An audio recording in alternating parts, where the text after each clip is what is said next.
Welcome back to Head, AL.com's preview and prediction show.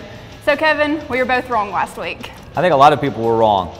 And even though we knew Ole Miss was a good team, I don't think anyone envisioned that Alabama would turn the ball over 5 times, that they would be victimized by, let's see, a combination of the Nick Marshall pop pass from 2013, the Prayer Jordan Hare from 2013, and the Johnny Manziel bobble, oh, let's now throw a touchdown pass from 2012. It was almost a comedy of errors for Alabama, and still they were in the game at the end. It was. I feel like Ole Miss, they just didn't make any mistakes. Alabama, on the other hand, they lost the game. They made too many mistakes. They're going to have to improve on that. Now let's take a look at another key game in the SEC this week. Texas A&M, Arkansas in Jerry World at AT&T Stadium in Arlington. Very important to Alabama, because in a couple of weeks, Alabama is going to play the Hogs and the Aggies in back-to-back weeks. They are.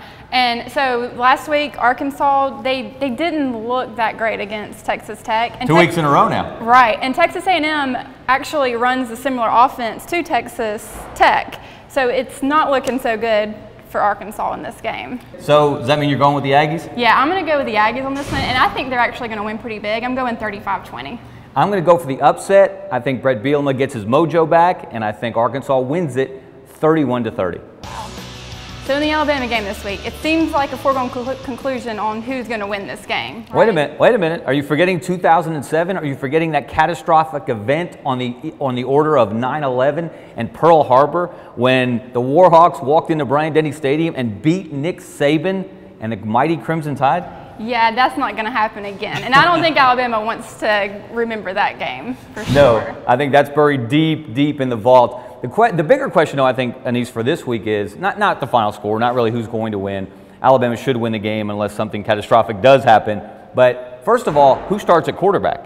And I think it's going to be Jake Coker. I think from what Nick Saban has said this week, it sounds like Jake Coker is the Alabama quarterback. Yeah, so Saban basically said if he does what he's supposed to do, I'm not sure what he's supposed to do, but if he does that, he will be the starter. Now, the second question is, how many passes does Alabama throw this week? What they end up with 58 last week out of their 100 snaps? And, of course, they did get behind by 20 points pretty early in the third quarter, 30-10. So they did have to go air raid a little bit. I thought they went too much to the air raid, though. And by the way, Lane Kiffin, there's a guy in your backfield. His name is Derrick Henry. You might want to introduce yourself to him, because if he doesn't start carrying the ball more, we're going to see banners flying over Bryant-Denny. Fire Lane Kiffin.